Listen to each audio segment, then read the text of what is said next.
por favor, fale um pouco sobre a mediunidade no lar. Médiuns jovens e adultos e também crianças, além da importância do estudo sobre o assunto e dos cuidados para com todos através do atendimento fraterno, a fim de que, com entendimento, calma e prece, essa faculdade possa se manifestar da melhor forma. Às vezes, esse processo de desenvolvimento mediúnico se manifestando muito dentro de casa ali, né? É com vocês. Bom, Allan Kardec, quando comenta sobre a mediunidade no Livro dos Médiuns, ele traz uma expressão que incomoda, surpreende até, porque ele define a mediunidade como uma faculdade orgânica, o que é uma coisa totalmente impensada. Qual era a nossa expectativa? De que ele dissesse que ela não é orgânica, que ela não tem nada a ver com o corpo, que é uma propriedade espiritual. Mas ele deixa essa informação no Livro dos Médiuns e depois isso vai sendo trabalhado, vai sendo aprofundado pelos diversos outros pesquisadores que vão chegando, e a conclusão que a gente tem hoje é, sim, ela é uma propriedade do corpo, embora seja uma potencialidade da alma, em termos de se conectar com o mundo espiritual, essa possibilidade ela precisa de algum aparelhamento físico para se expressar. Assim como pensar é uma propriedade da alma, mas precisa de um cérebro para que a gente consiga pensar, do ponto de vista físico, assim também a mediunidade, em que pese ser uma faculdade espiritual, ela é, na verdade, uma predisposição orgânica. E quando Kardec fala que ela tem uma faculdade orgânica, ele está dizendo que tem alguma coisa no físico que nos aponta na direção da mediunidade. Se está no físico, está na genética, né? Então, nós temos uma tendência, isso não é uma obrigatoriedade, mas nós temos uma tendência de que as pessoas que possuem mediunidade, elas trazem a tendência, eu disse tendência, de que seus filhos também apresentem características mediúnicas. Observem, por exemplo, na África, nos cultos afro, a quantidade de médium que tem naquele lugar.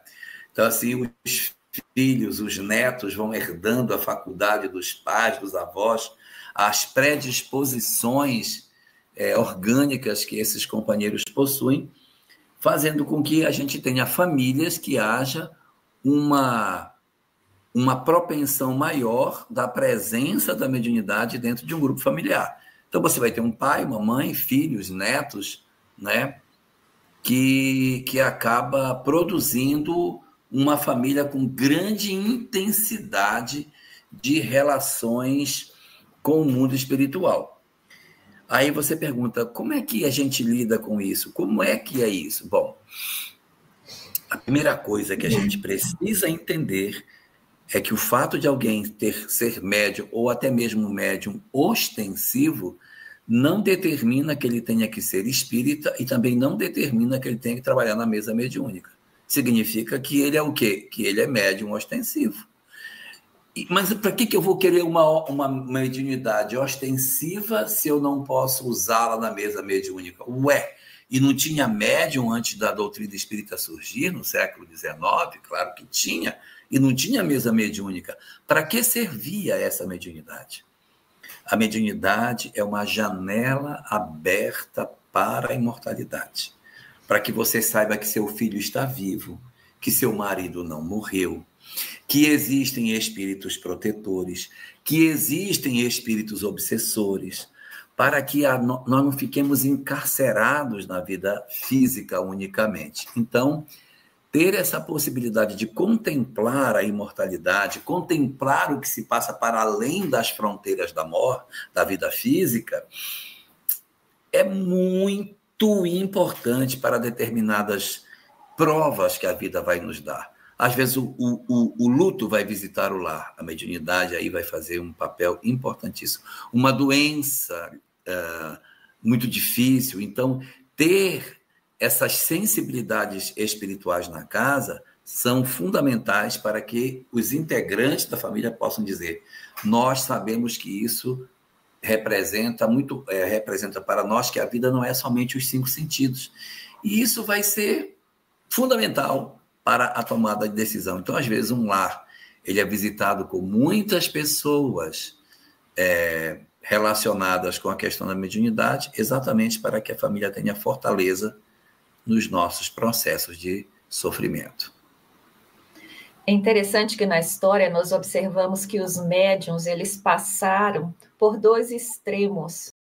Eles eram, num extremo, endeusados, como seres especiais, e no outro extremo, amaldiçoados, indo até para a fogueira. E nós estamos tão acostumados a ver com estranheza, como algo antinatural, que hoje nós encontramos muitos jovens que, quando tem um fenômeno mediúnico, nós encontramos muitos jovens que vêm nas casas espíritas, dizem: eu não quero isso, como se fosse uma maldição. Como se nós trouxéssemos isso ainda carimbado na nossa alma. Então, a proposta espírita é que a pessoa comece a entender o que está acontecendo com ela. Porque se eu tenho um dom eu tenho uma facilidade de tocar piano, eu não vou achar que isso é uma maldição, porque nunca se achou na humanidade. Mas nós trazemos esse problema mal resolvido em nós. O Espiritismo coloca para as pessoas que isso é da natureza, não é sobrenatural.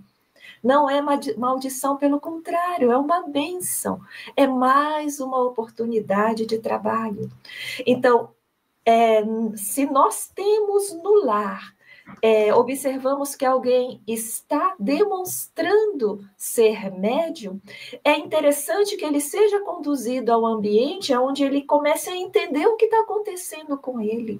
Sim. Porque às vezes a família fala coisas desencontradas, mas ele começar a estudar de uma forma natural, onde aquilo seja falado com naturalidade.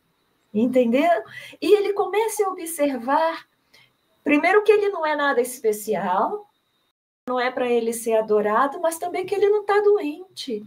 Ele tem essa possibilidade de ajudar as pessoas. Como ela já falou, se for espírita, se quiser, se for possível, pode ser numa mesa mediúnica, onde ele pode lidar diretamente com os desencarnados.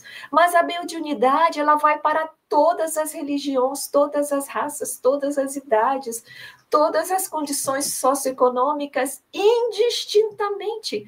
Qual é o sinal que os céus estão dando? É para que a mediunidade se espalhe, para que cada um de nós, como ela já falou, tenha no seu ambiente, no meio dos seus amigos, de familiares, alguém que possa dizer: fulano, eu estou sentindo que a sua mãezinha está perto de você. Não. Minha mãe aqui desencarnou. Não tem uns amigos que eles não são de mesa mediúnica, mas eles têm essa facilidade de sentir, de ver, de ouvir. Olha, eu estou ouvindo alguma coisa. Não gostam nem de religião, mas já reconhecem que tem o dom.